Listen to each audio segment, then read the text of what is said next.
Morning, everybody. Welcome. I'm a stand-in preacher for Chris. Chris is at a family reunion, and for those that don't know me, my name's Greg, if you didn't get that from the people saying that, but Greg Meyer, and I'm not a professional at this, but I was 20 years in the military was my background, and then 8 years I was teaching high school, taught math and physics. Kids are great, and then after that, my wife and I actually are living up in Sandpoint now. So that's my background. But a little nervous today, so I want to go to God first in prayer. So if you join with me, God, please get me out of this. Not out of doing this today. All right.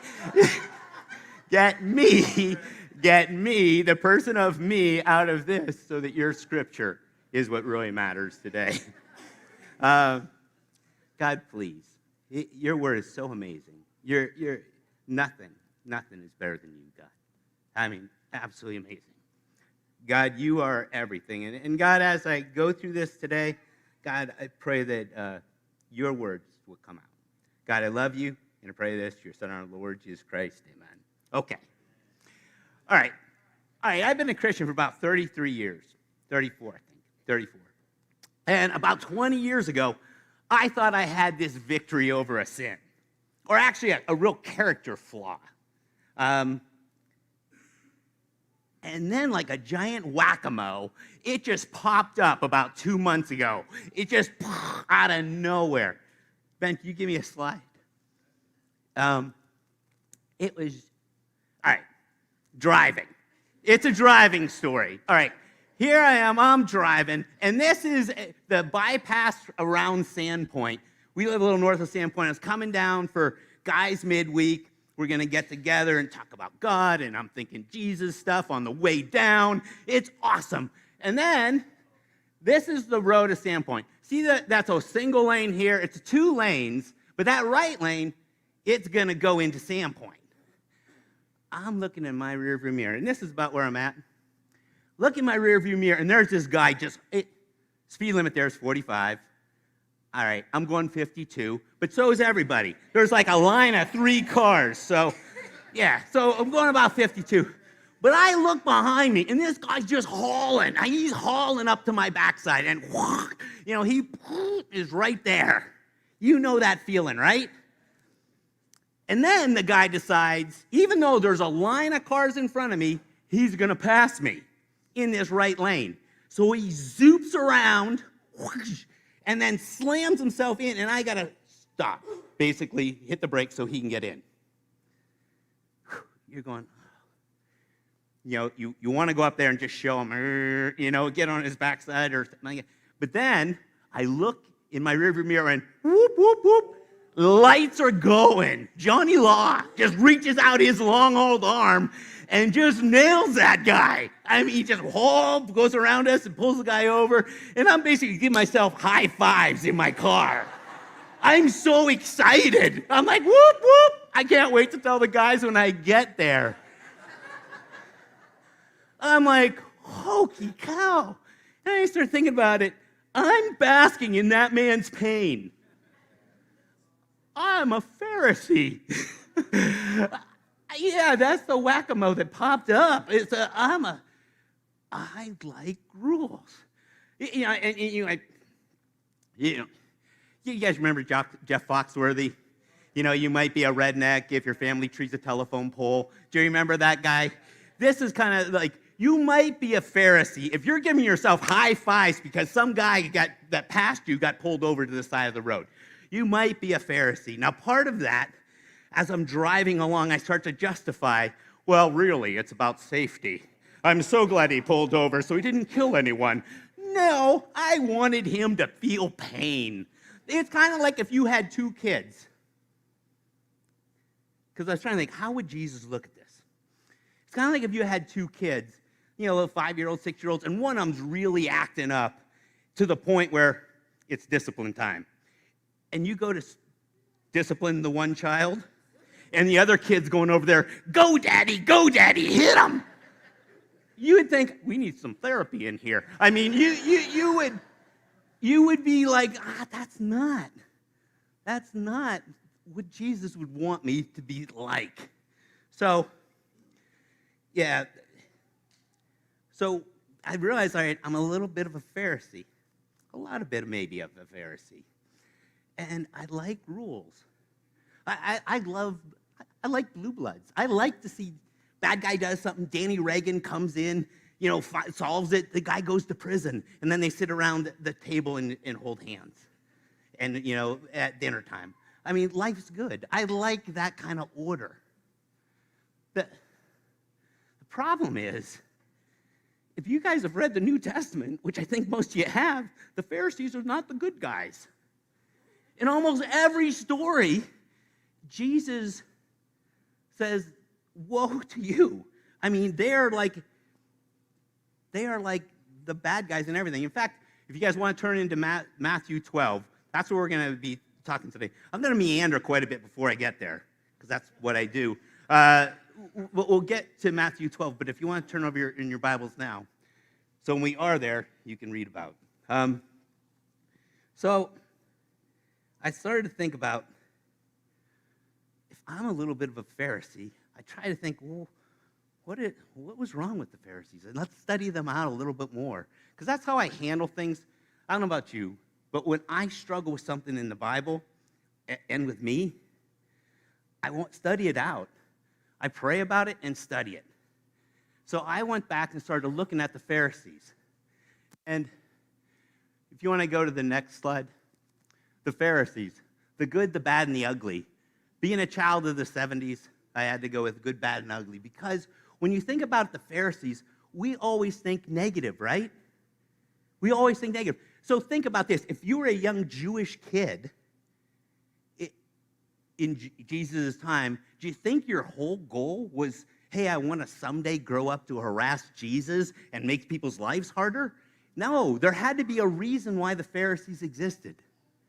And if you notice, they're not even in the Old Testament, right? There's no mention of Pharisees. So where'd they come about and how'd they originate?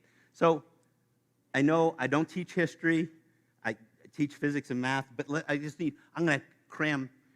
Ben, you want to give me the next slide? I'm going to give you 600 years of history in about a minute, okay? Jewish people got taken over by a lot of people. So first, the Babylonians, and you read in Daniel how Daniel got pulled away, and they took Daniel and everyone else, and then they sent back when the Persians took over. What the Persians did is they sent them back, and that's when we have the Ezra and Nehemiah. They sent them all back. They sent them into Jerusalem because they wanted to control them, but they let the Jews be Jews in Jerusalem. That's probably the best way to think about it. They let the Jews be Jews. They let them still practice all the things that they were practicing. So the problem is the next people who took over. The next people, when Alexander the Great took over in 332, when he took over, it wasn't like that. When the Greeks took over, what they tried to do is Hellenize Israel.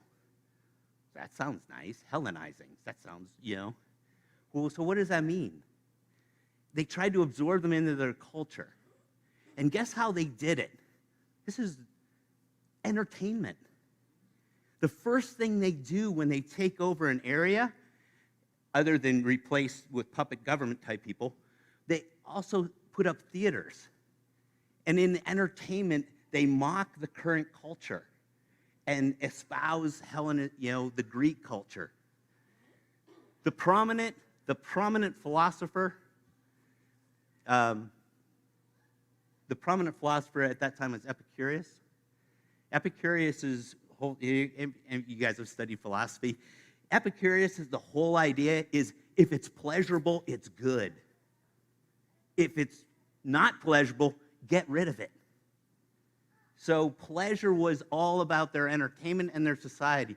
After they did education, they would and mocked all the Jewish customs. So they were trying to just slowly absorb them in. After that, they opened up education centers. So they take over the educational system. They introduce, all right, both through theater and through education, they introduce homosexual practices and pedophilia. And not only just introduce them, they treat them as if they don't even call it anything different than sex. It just becomes norm. They try to make it the norm.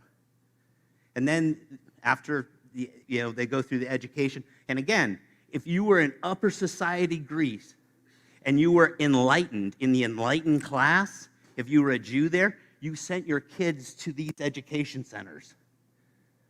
This is just what they were going through. And the reason I'm setting all this up, guys, this is what the Pharisees is going to come out of this. So then you have the Greek gymnasiums. Not like our gymnasiums. You're there, at the Greek gymnasium, you're nude. So it's obvious if you're a Jew. I'll leave it at that. So, yes. And they had a process to undo that, by the way. Yeah, horrible. But the Jews were very modest. The Greeks weren't. They were all about animalistic. Hellenistic is very similar to hedonistic, and that's that same idea. So guys, this is what they came out of. So, okay. And then, so it doesn't end there. You guys see in The Chosen, when they're celebrating Hanukkah, they're celebrating Maccabees. In 170 BC, this whole Hellenization thing wasn't quite working. It wasn't getting enough fast results. So what they did is they outlawed all Jewish practices. They outlawed Sabbath practicing, and they outlawed circumcision. So that's caused the Maccabees revolution in 68. Now, where it happened was not in Jerusalem, because at that point the temple had already been corrupted. They'd already had sacrifices to Zeus on the altar. So this is the kind of world that this is coming out of. So when the Maccabees take back over, bang, the Maccabees get in 1864 BC, or not 1864, 164 BC, they end up taking over Jerusalem again. So, but it's still, they're fighting until about 140 BC before they actually have control. So everything's okay, right? No, here's the problem. The problem was they had become so Greek. The people in Jerusalem had become no different than anyone else. So the Pharisees were simply the scribes, and they were all the uneducated, but they were just scribes that were out there that said, hey, we're going to hold to God's law. God called us to be separate. So God, the whole idea, next slide, Ben. God's people are supposed to be separate. So what the Pharisees said, in fact, their name actually says set apart. It's the plural for set apart. That's what the Pharisees were. So God, in the whole Old Testament, talks about how they're supposed to be, God's supposed to be his separate people. It's supposed to be the out for the world and then a light for the rest of the world. That's the same thing for us, though, in the New Testament. In the New Testament, God's really clear. He says, the people of God are supposed to be separate. In this first one, it says, if the world hates you, you know that it hated me before it hated you. So this is what the world's going to act towards you. We're supposed to look like freak shows. We're supposed to look different than the rest of the world. In fact, 2 chapters later, he's praying to God, and he says, hey, they're not of this world. They're in this world, but they're not of this world. So, guys, that's how we're supposed to be. So the Pharisees, they're simply saying, you know what, enough of this kind of behavior, enough of the Jews acting as if they're just like somebody else. We're supposed to be separate. But, guys, so are we. So you got to give these guys, the Pharisees, they just stood up and said, let's follow God. Give them some credit. As soon as I think Pharisee, I think negative. there's a lot of good here. They just said, hey, we're going to live up to God's code. So, yeah, in fact, we're supposed to be exactly the same. Do not conform to the world. You see us. In 2 Corinthians 6, it says, don't even be yoked with unbelievers. We always talk about that as marriage, but that could be anything. That's a partnership. You know what a yoke is? It's you and another ox, and they put the yoke around you, so the two of you work as a team. So if you're yoked to somebody else, it could just start pulling you off to somewhere you don't want to go. So the whole idea is we're supposed to be separate. We're supposed to act differently than the world would act. So you're thinking, well, yeah, but they had to deal with this, this whole kind of culture where that was forced on them through their entertainment and forced on them through their schools. We don't have to deal with that. Guys, any of you guys see the Olympics, the opening ceremony? Holy cow. Holy cow. That was just an attack on any beliefs that we have. Do you know right now, speaking of Epicurus, this whole idea, if something causes you pain, get rid of it. Do you realize right now the estimates in the United States alone, 500,000 babies are killed every year just out of convenience? Just out of, I don't want that pain. I don't want to deal with that. Guys, we're dealing with this exact same thing. It's not like we're in a separate thing than they are. The plan of darkness doesn't change. It's the exact same tactic over and over again. We just follow it. There's an evil force behind all of this, and it keeps using the same tactics, and we're like, whoa, didn't see that coming. You got to be kidding me. Of course he's going to do these exact same things. How much in entertainment right now are our beliefs mocked? There's Christian beliefs mocked. How much, that, again, the Olympic thing kind of was just amazing to me. But, all right, enough. So am I saying we all should be Pharisees? No. So before we jump on the Pharisee love train, there's a lot of problems. There's a lot of problems with being a Pharisee, right? There's a lot of issues that they deal with.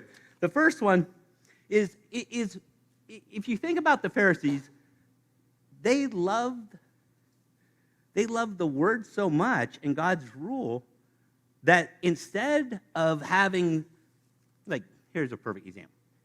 Don't work on Sundays. It's really clear. The book, or in Exodus chapter 20, verses 8, it says, keep holy the Sabbath, that we're not supposed to labor at all. Well, what does that mean? Brian, what does it mean to you?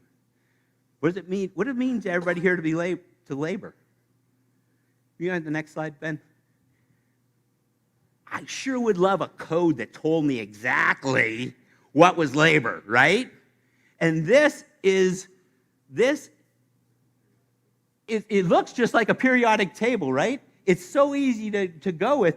This is when we took the oral law and converted it into real specifics on what labor is.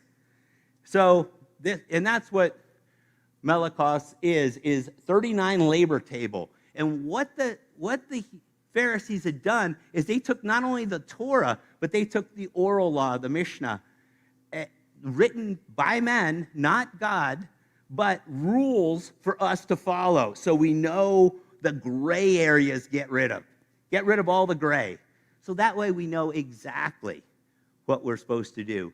And if you look here, it's so cool how they've got things divided, like in color-coded, so it's easy for you to know what category here.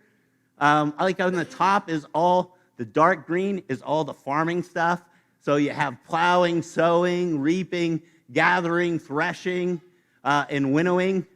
And then over here on the right, you've got like the fire, kindling, and that's red in my normal, normally on the sheet. So but it's kindling and extinguishing. So they're color-coded, but they also, so you know exactly what rule you're breaking. I tell you what, the little physicist in me loves this. I dig this idea of knowing exactly when I'm going to do something wrong, right? here's the problem. The problem with that, and here's we're going to read what happens when you go apply that. And here, Ben, you want to slide me? Okay. Here, let's read through. If we look at Matthew, finally we're there. At that time, Jesus went through the grain fields of the Sabbath. His disciples were hungry and began to pick some heads of grain and eat them. When the Pharisees saw this, they said to him, "Look, your disciples are doing what is unlawful on the Sabbath." He answered them, "Haven't you read what David, when he and his companions were hungry, he entered the house of God, and his companions ate the consecrated bread, which is not lawful for them to do, but only for the priest? Or haven't you read in the law that the priest on Sabbath duty in the temple desecrates the Sabbath, and yet are innocent? I tell you that something greater than the temple is here. If you had known what these words mean, I desire mercy, not sacrifice, you would not have condemned the innocent, for the Son of God is Lord of the Sabbath." First of all, picture with this, they're going through this field, right? Now, if there's a little Pharisee in you, you're probably saying, well, wait a second here. What are they doing? It looks like they're stealing food. They're walking through somebody else's field, right? So that makes me right away go, yeah, they shouldn't be doing that, Jesus. Correct those guys, right? No, Deuteronomy 23:24 says that they're allowed to do that. If you're walking through, this is so anti-American, but if you're walking through somebody else's field and you want to eat, in Jewish law, you're allowed to do that. You're allowed to pick, now, if you show up with a sickle and start, or a basket and start pulling all the grapes and throwing them in a basket, that's where the Bible says that, no, you can't do that. But you're supposed to be able to just pick. So this isn't the violation. So what is the violation that they're guilty of? Everybody see it? What were the ones that we went over? They harvested here. What'd they do when they did that? Yeah. Now they're threshing, and then they're winnowing.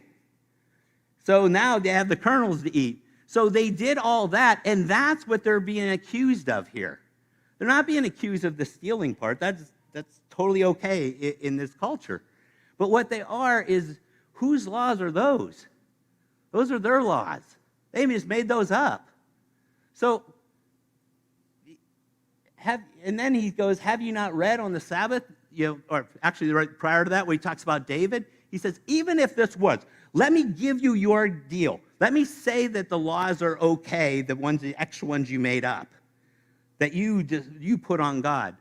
Even if those are the cases, even if that is the case, do you remember when David went on a mission from God and he's on this and then he eats consecrated bread? The mission of God supersedes this. The whole point, you're making these rules, you're following these rules, and you're missing. He's on a mission from God to go do this. He's now God's anointed. And then right after that, he's saying, well, what about the priest? Because the priest does all of those things on Sunday. He's violating all your 39, or a good chunk of your 39 rules. He's starting a fire to do the sacrifice. But he's doing them because it's for God. They're missing the point. They're so caught up, and I love a good checklist. I love being able to I don't know if any of you are out there that are little Pharisees with me, but I like to know when I did something right or wrong. And now, here's the point, is he's going, you're so busy on this checklist that you're missing this. And then, this is, the next for the Son of Man is, I desire mercy and not sacrifice. Do you know that's from Hosea 6:6? And this is like God threw up a softball from 600 years prior for Jesus to hit. Because the rest of this little thing that he says here, I desire mercy and not sacrifice. The second half of that sentence is, I desire acknowledgement of God and not burnt offering. So right now he's saying, understand, I'm God. He's basically saying, acknowledge me as God. And that's where he follows this. They would have all known that as Pharisees. They would have known exactly the thing that he's saying. Acknowledgement of God. He hits this out of the park. But then right afterwards, he goes, just in case you didn't catch that, for the Son of Man is Lord of the Sabbath. I own this place, is what he's telling them. This is amazing. And when you think about Jesus having this much perfect to set these guys up for this. So, all right, next. So, one of the things. This is an awareness test.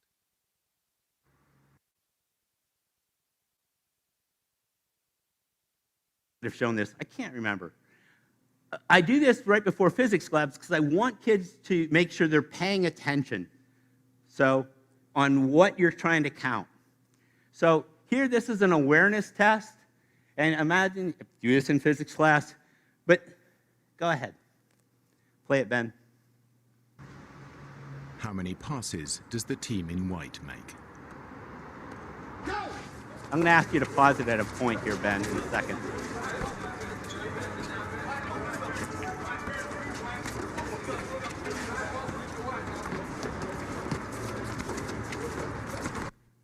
All right, pause it. The answer. Pause it. How many did everybody get? 13? 13? Ben, go ahead and play it. Answer is 13. 13! Woohoo! But did you see the Yep, keep going, keep going. moonwalking bear? Did you see the bear?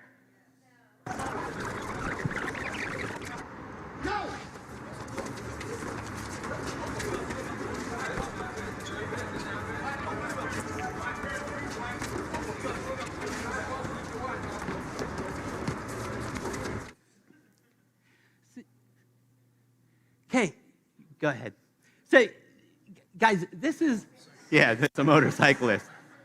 Okay, you can stop, Ben. Guys, here's the whole point of that, is it wasn't that these guys were bent on evil. They weren't. The Pharisees weren't bent on evil. They were just like us. They were trying to love God. They were trying to do the rules that God gave them. In fact, they've invented extra ones so I don't get close to the edge. They're not these deep, dark, evil, the empire's back. They're not that. You know, and they're just you and me, trying to do their best. But they got caught up. They got caught up counting passes instead of noticing the big bear doing a moonwalk. They just missed out. They didn't see the thing that was most important. That's where these guys were at.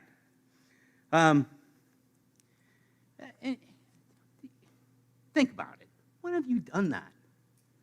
When have you paid attention to something or nitpicked something and missed the whole big picture?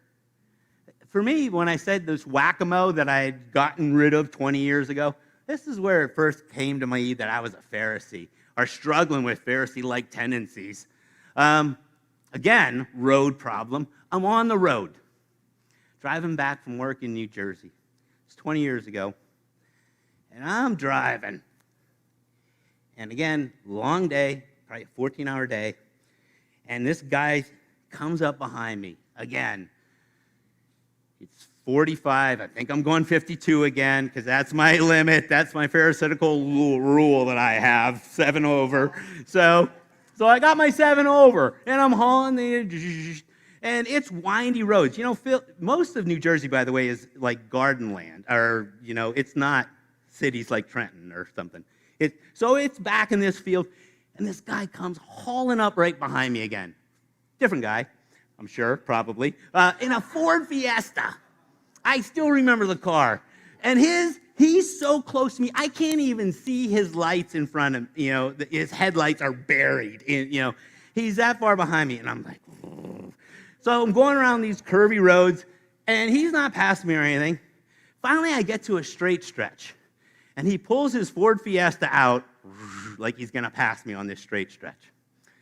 And he starts going. And a Ford Fiesta doesn't have that much pickup. I just found this out as I'm going. So he's going, and I see a car coming around this other curve. And that little Ford Fiesta is not accelerating very much, but he's right beside me.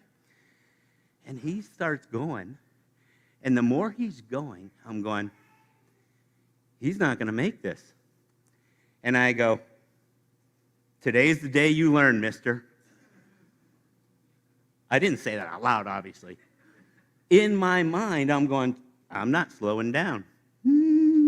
I'm still going. And getting closer and closer, the car's coming up. And all of a sudden, at the last minute, sanity kicks in. And I put on the brakes, and this guy comes pulling for me. And as he goes across, there's this 3-year-old standing in the back seat, waving at me, waving.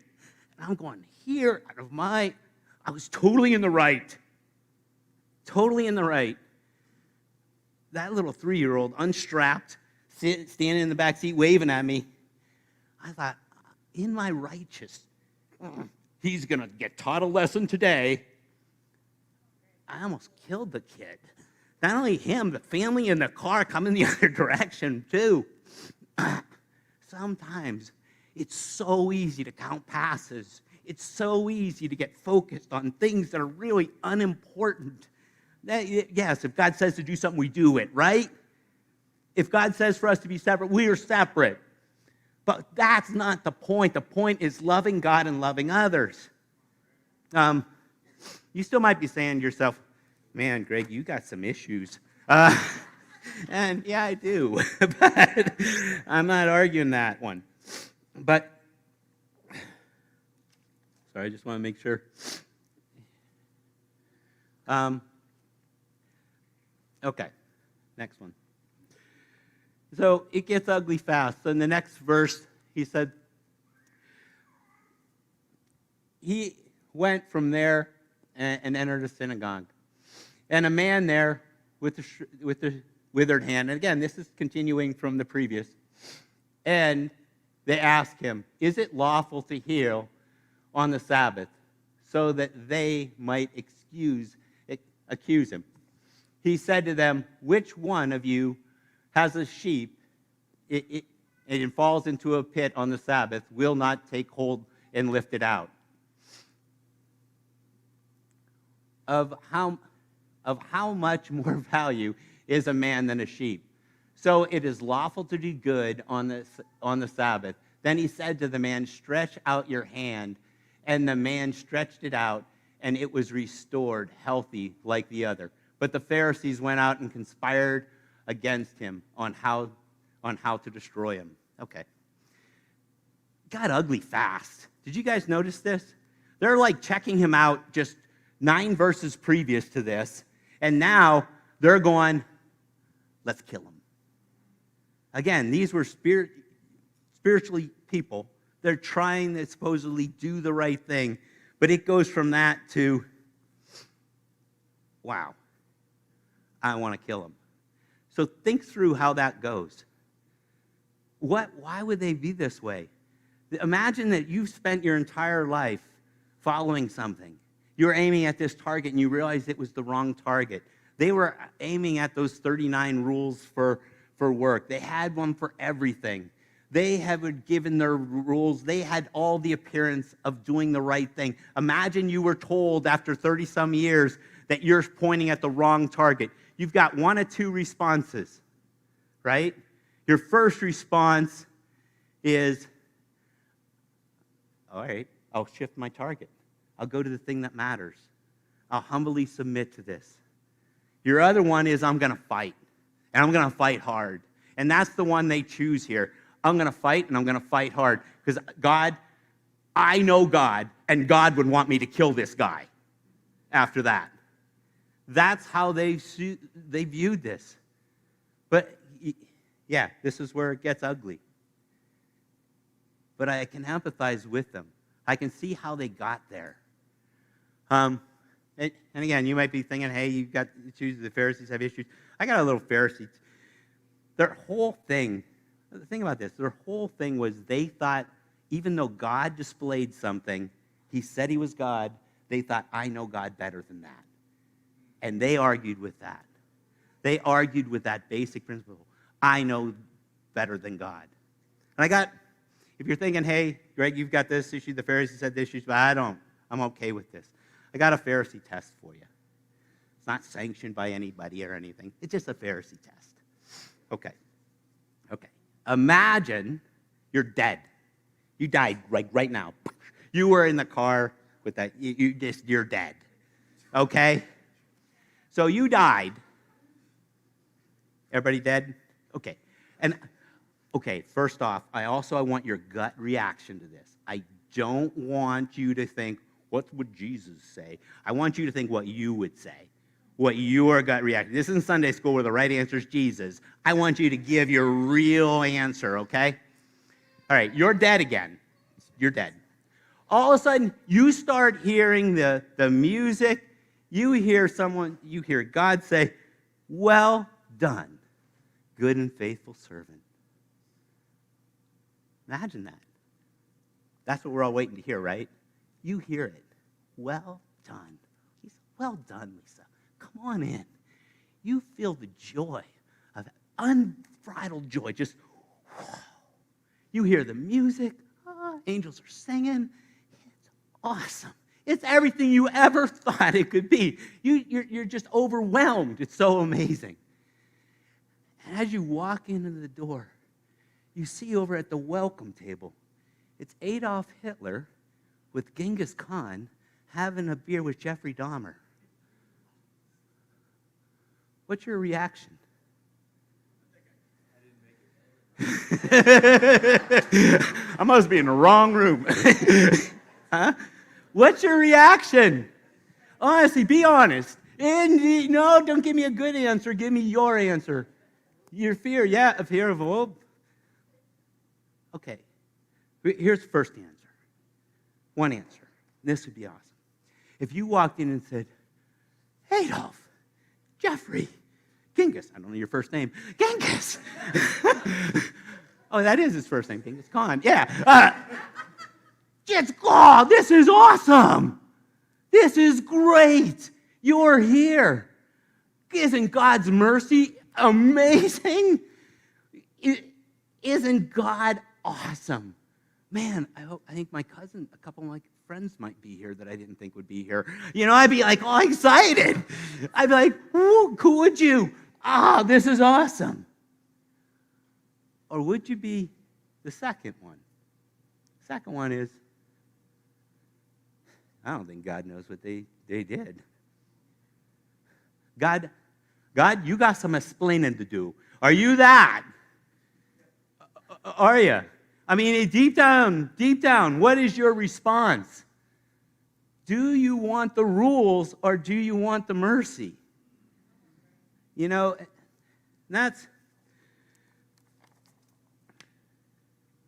This whole idea of, there is a third answer, by the way.